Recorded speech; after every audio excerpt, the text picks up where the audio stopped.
menegaskan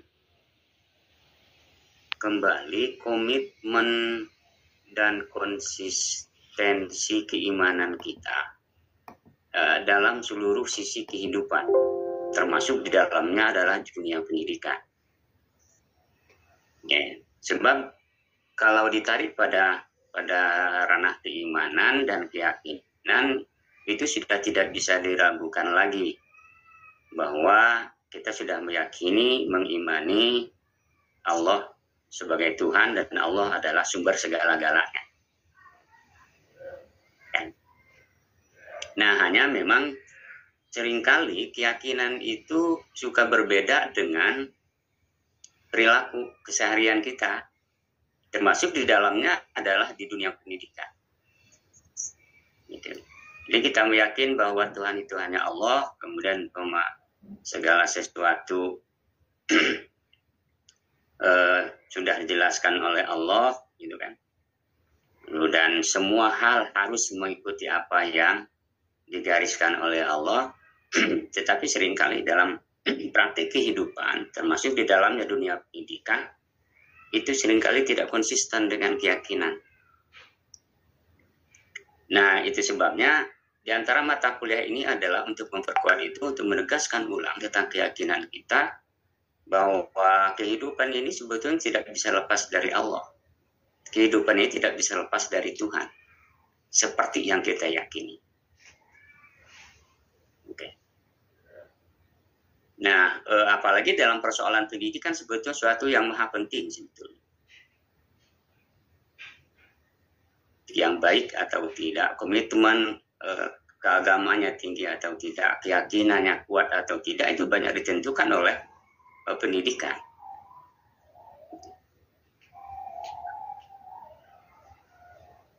Kalau suara saya hilang, mohon dikasih tahu. Memang ini nggak stabil. Masih aman, cukup stabil, alhamdulillah. Lah, cukup jelas. Itu yang paling pokok sebetulnya. Nah, itu sebabnya memang oleh karena semua harus bersumber pada Allah, semuanya harus kembalikan pada Allah, semuanya harus mengikuti ketentuan dan petunjuk Allah, maka pendidikan dalam perspektif Islam itu tidak ada pemisahan, tidak ada pemilahan. Pemilahan baik dari sisi penamaan mata pelajaran, maupun juga pemisahan dari sisi kelembagaan pendidikan. Jadi betul sebetulnya tidak ada istilah mata kuliah agama, ada mata kuliah umum atau mata pelajaran agama dan mata pelajaran umum, itu dalam bentuk disiplin ilmunya. Betul tadi terakhir, siapa tadi yang terakhir? Bahwa istilah agama dan umum ini kan sisa-sisa Walanda, penjajahan Walanda kan gitu ya, penjajahan Walanda. Nah, dan masih terus sampai saat ini. Jadi istilah agama dan umum itu memang masih terus digunakan ya dalam konteks pendidikan, dalam konteks mata pelajaran, ada mata pelajaran agama, kemudian ada mata pelajaran umum. Oke, tidak jadi persoalan lah ya, tidak harus jadi masalah yang besar. Hanya kita memahami itu dalam konteks pembedaan disiplin ilmu, bukan dalam bentuk pemisahan. Itu. Jadi dikotomi itu bukan sebetulnya membedakan, membuat perbedaan, bukan. Dikotomi itu dalam membuat pemisahan. Berbeda kan belum tentu terpisah. Berbeda itu belum tentu bertolak belakang. Berbeda belum tentu berlawanan. Dan gitu. Jadi seringkali saya menyampaikan bahwa berbeda belum tentu dia berlawanan. Berbeda belum tentu dia terpisah. laki-laki perempuan itu dua jenis yang berbeda, tapi kan tidak berlawanan. Artinya tidak harus dipertentangkan, harus diperlawankan. Ya, yang berbeda sangat mungkin bisa dipersatukan. Yang berbeda. Tapi kalau sudah berlawanan memang agak susah untuk bisa disatukan karena memang sudah kontradiktif, gitu kan? Ya. Justru dengan penyatuan dua jenis yang berbeda itu kan menjadi indah. Coba lamun sejenis.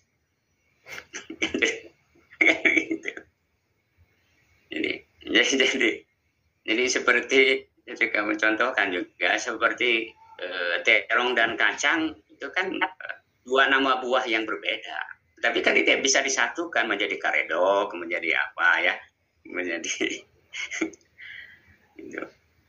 Dan kesatuan dari perbedaan jenis itu ya apa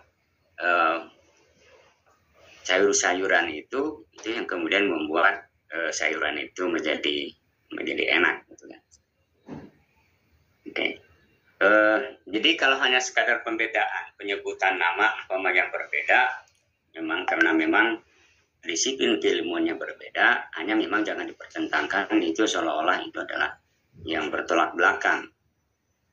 Oke. Nah, yang kedua intinya sebetulnya gini, istilah-istilah umum dan agama itu tadi adalah sisa-sisa penjajahan Walanda.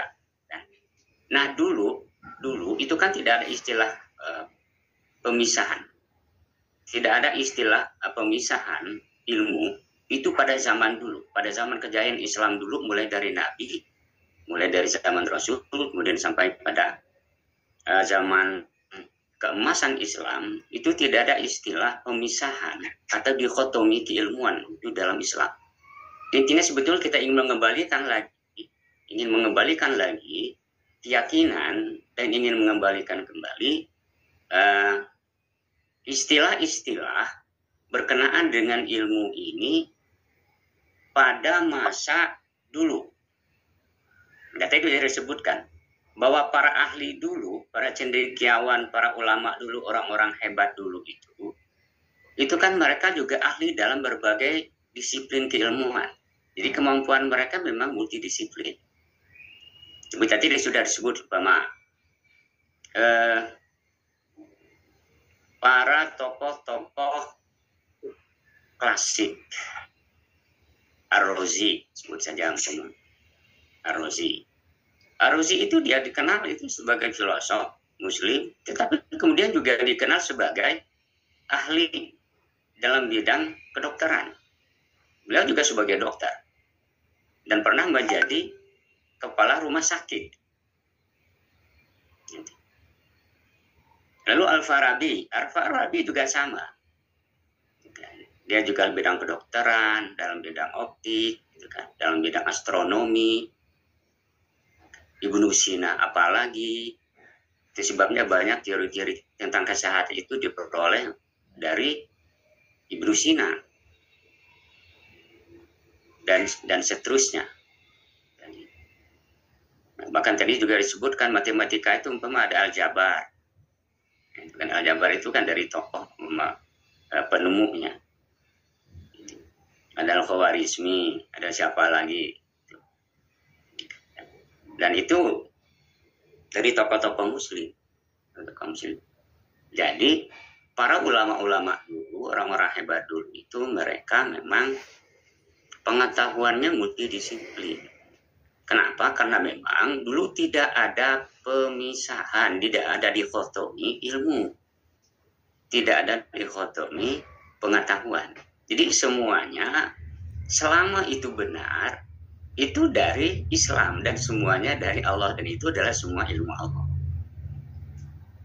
Nah, kita ingin mengembalikan lagi konsep-konsep tentang keilmuan itu seperti di awal-awal Islam sampai di abad pertengahan Islam. Nah, oleh karenanya kalau kita merujuk itu pada pemikiran para ulama dulu,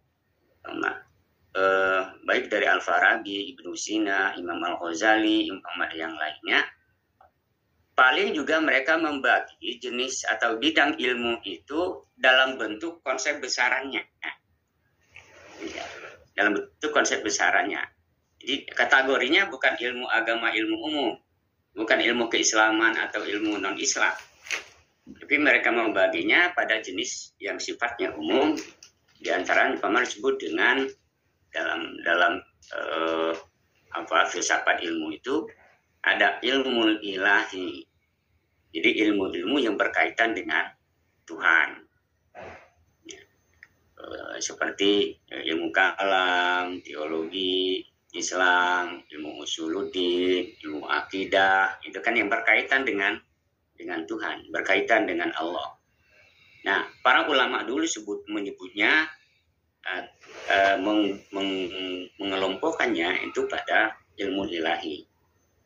Lalu yang kedua adalah ilmu insani, pembagiannya. Ilmu-ilmu yang berkaitan dengan manusia, yang berkaitan dengan kemanusiaan. Nggak banyak ilmu insani itu kan istilah dulu ada ilmu hayat, diantaranya juga termasuk yang membicarakan tentang anatomi tubuh manusia, mulai dari pengetahuan yang berkaitan dengan fisik jasmani manusia, lalu ada psikologi yang berkaitan dengan aspek kejiwaan, ada sosiologi dalam kaitan penghubungan antara individu dalam sebuah komunitas, ada antropologi membicarakan tentang budaya yang berkembang pada satu daerah tertentu, adat istiadat, ada ekonomi yang berkaitan dengan interaksi usaha, bisnis, perdagangan, gitu kan. Lalu ada politik. Itu adalah disebut dengan ilmu insani. Jadi banyak cabangnya dari ilmu insani itu. Jadi semua hal yang berkaitan dengan manusia, baik secara individu maupun juga secara kelompok, dalam sebuah kelompok masyarakat tertentu, itu masuk kategori ilmu insani. Lalu yang ketiga, para ulama membagi kepada jenis ilmu tabi'i, ilmu kealaman. Gitu. Macam-macam juga kan akhirnya cabang-cabang ilmu kealaman, ilmu tabi'i itu. Ada biologi, ada fisika, ada kimia, banyaknya kan. Ada biografi, ada vulkanologi, pokoknya banyak cabang-cabang ilmu kealaman yang itu juga adalah ilmu Islam.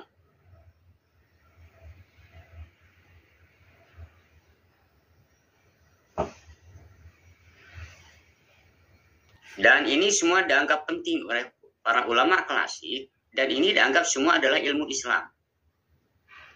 Dianggap ini adalah sebagai ilmu Islam. Berkaitan dengan hitung-hitungan, matematika. Sebab juga Al-Quran juga mengisyaratkan itu. Satu di antaranya adalah berkaitan langsung dengan matematika adalah tentang warisan. Berkaitan dengan warisan pakai hitung-hitungan. Setengah, paling tidak. Itu kan pembagiannya. Urdul muqaddarohnya itu kan. Jadi, ada setengah, ada sepertiga, 2/3, 1/4, 1/8, 1/6, 2/3. Itu kan urusannya hitung-hitungan, matematika. Oke. Jadi kalaupun mau juga disebut pembagiannya, ilmu itu bukan ilmu agama, ilmu umum. Nah, sebetulnya untuk konteks di Indonesia, sebetulnya relatif agak mendekati penamaan keilmuan dengan zaman klasik, yaitu istilah mata pelajaran yang ada di kurikulum madrasah. Gitu. Kalau kurikulum madrasah kan tidak ada agama umum. Yang ada adalah akidah akhlak, fikih, Quran, hadis, sejarah budaya Islam, fisika, biologi, bahasa Inggris, kan? Nah, yang ada istilah PAI dan non PAI itu di sekolah. Kalau di sekolah ada, jadi ada kesan dikotomi itu kalau di kurikulum sekolah. Jadi ada istilah PAI, ada istilah yang non PAI yang mata pelajaran umum. Gitu. Nah, yang bicara pada konteks keagamaan khusus itu disebut dengan mata pelajaran PAI. Kalau di perguruan tinggi di PTU itu disebut dengan mata kuliah agama atau apa ya, agama. Yang itu kemudian itu dianggap ya kalau hanya sekadar berbeda tidak jadi soal. Tapi yang tidak mesti terjadi itu adalah kalau kemudian juga dianggap terpisah antara ilmu agama itu dengan non agama disebutnya. Sebab dalam konteks keislaman tidak ada istilah agama dan non agama. Semuanya adalah ilmu Islam selama itu memang benar. Karena semua ilmu yang benar itu dalam prinsip teologi adalah ilmu Allah, yang itu. Jadi harus menjadi keyakinan. Dan ini juga untuk menegaskan juga tentang keyakinan kita bahwa agama tidak hanya mengurus tentang urusan akhirat. Agama tidak hanya mengurus tentang urusan ibadah ritual. Tapi agama mengurus seluruh hal, baik dunia maupun akhirat. Kemarin sudah disampaikan bahwa dimensi Islam itu adalah tidak hanya semata dunia, tapi juga akhirat, kan? Nah, tidak hanya semata akhirat, tetapi juga dunia. Itu kan dimensinya. Ya, ini berbeda umpama dengan dunia barat, bahwa pendidikan itu hanya untuk di dunia. Itu kan? Hanya untuk memberikan kemudahan, mengangkat harkat martabat, memberikan kebahagiaan manusia hanya semata di dunia. Dan mereka tidak ngurus urusan akhirat. Dan ini berbanding terbalik dengan konsep pendidikan dalam Islam, bahwa Islam itu tidak hanya semata urusan akhirat, tapi juga urusan dunia. Jadi tidak hanya urusan tentang ritual, tetapi juga kehidupan yang lainnya yang sifatnya non-ritual. Jadi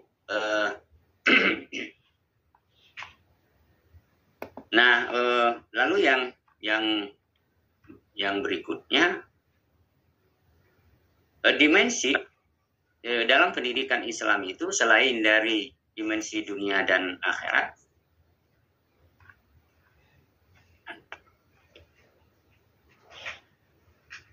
pendidikan sosial, cakup keseluruhannya.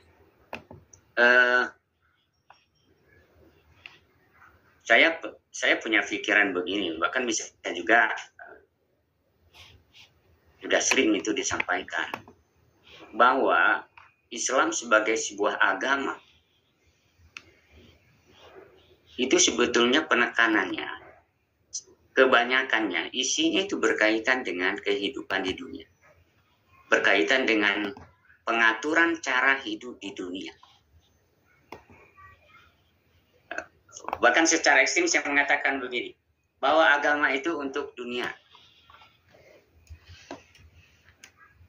Tetapi apa yang kita lakukan pada saat kita hidup di dunia itu berimplikasi pada kehidupan akhirat.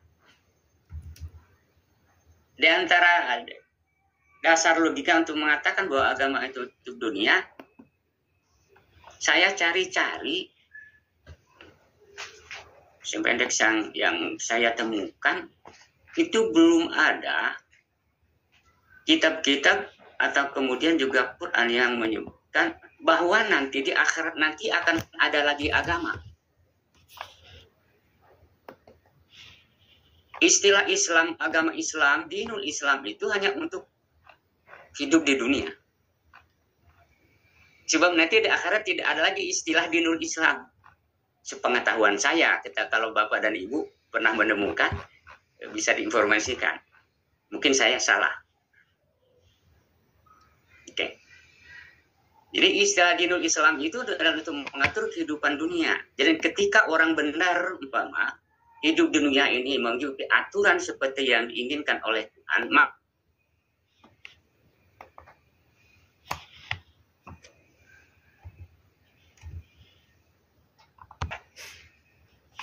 paling informasi yang ditemukan nanti di akhirat, nanti bahkan di alam, mulai dari alam kubur, gitu kan. Di alam kubur itu kan masih konteks dunia. Di alam kubur, Quran yang kita baca itu sudah berubah bentuk. Bukan lagi dalam bentuk tulisan. Bukan lagi dalam bentuk informasi.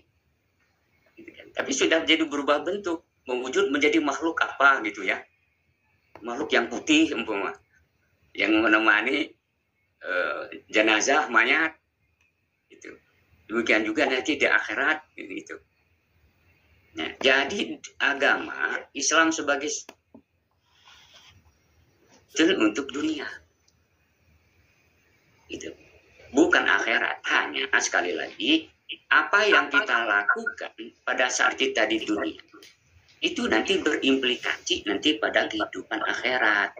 Oleh karenanya apa yang kita lakukan pada saat ini harus diorientasikan pada akhirat.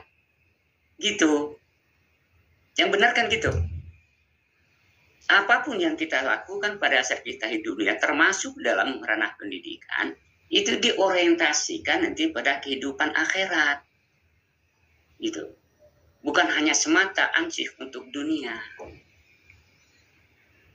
Nah, sebetulnya prinsip-prinsip itu sebetulnya yang kita perbuat itu dalam teologi pendidikan Islam ini. Sebab yang dianggap efektif untuk bisa menghantarkan pengetahuan, untuk bisa membentuk umpama kepribadian, karakter yang seperti itu yang agak efektif itu adalah melalui pendidikan. Gitu. Sebab yang mengubah kehidupan orang, pola pikir, pola hidup orang itu adalah pendidikan. Gitu. Nah, itu sebabnya penting gitu, untuk kembali menegaskan tentang bahwa seluruh aktivitas pendidikan dalam perspektif Islam itu harus bersumber dari Theos, bersumber dari Tuhan. Kan? Dan semuanya harus diorientasikan nanti kepada kehidupan dimensi akhirat. Nah, ini sebetulnya. Karena kalau kemudian realitasnya umpama yang kita temukan di lapangan berbeda dengan apa yang kita pikirkan, apa yang kita inginkan, apa yang kita bicarakan pada hari ini, ya karena memang tidak semua memiliki pengetahuan dan kesadaran yang sama. Ya, sebab para guru umpama, para kepala sekolah, kepala madrasah bisa jadi mungkin yang ada itu kan tidak seluruhnya mungkin dari alumni UIN Bandung atau dari perguruan tinggi keislaman gitu. Hingga mungkin mereka tidak pernah diajarin filsafat pendidikan Islam dan teologi pendidikan Islam. Bisa jadi. Sehingga pemahaman dan kesadaran itu mungkin tidak begitu kuat. Betul bahwa penanaman nilai-nilai ketuhanan itu, nilai-nilai teologisnya itu tidak harus umpama dalam bentuk menyebutkan ayat.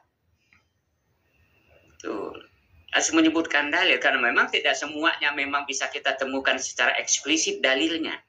Tapi yang penting adalah bagaimana memasukkan, menginsersikan nilai-nilai ketuhanan itu, nilai-nilai keislaman itu dalam setiap mata pelajaran, setiap aktivitas pembelajaran atau pendidikan di lembaga pendidikan. Ya, betul tadi disebutkan. Di mata pelajaran matematika itu tidak bisa dihubungkan dengan aspek teologi. Tidak bisa dihubungkan dengan Tuhan. Paling tidak kan harus nilai-nilainya. Nilai-nilainya. Ya. Harus dikoneksikan, harus diintegrasikan dengan nilai-nilai ketuhanan.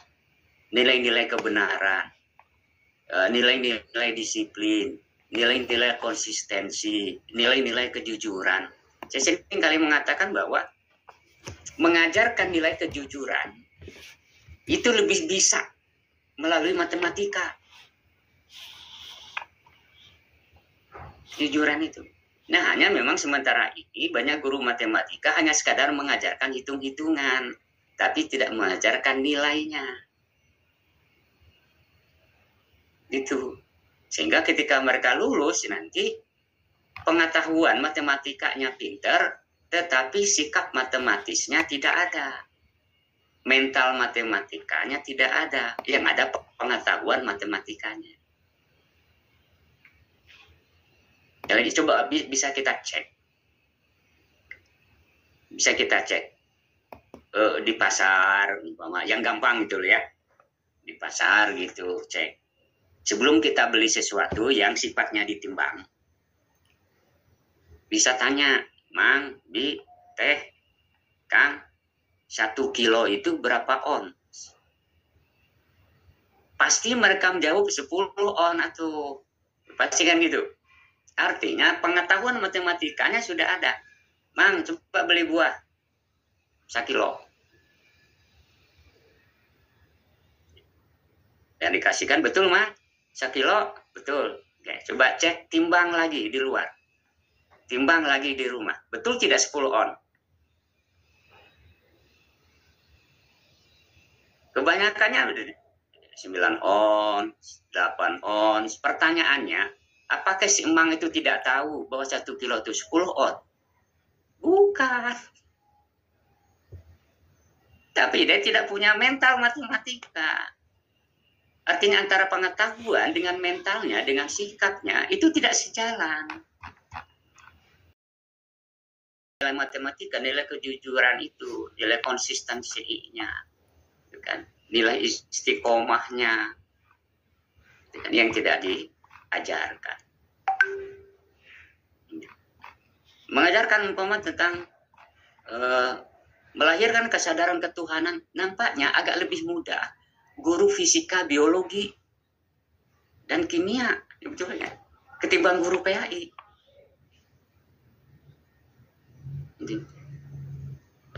Kalau PAI kan hanya mengajarkan nilai-nilainya, hanya mengajarkan konsep.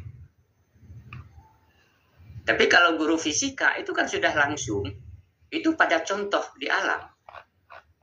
Guru biologi, jadi tidak hanya sekadar mempelajari tumbuh-tumbuhannya, tetapi juga harus masuk nilai ketuhanan di situ. Siapa yang bisa menumbuhkan ini? Kan? Adakah manusia yang hebat, yang dianggap sebagai makhluk yang terhebat, yang bisa menumbuhkan pohon pisang? Padahal hanya bisa nanam. Tapi tidak bisa dia menumbuhkannya. Nah, lalu di situ kan bisa masuk, di situ nilai ketuhanan. Berarti ada kekuatan di luar dari kekuatan manusia.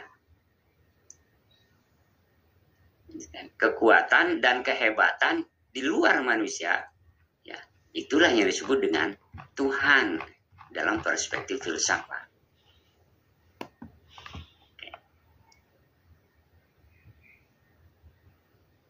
Jadi yang pokok sebetulnya bukan pada dalilnya,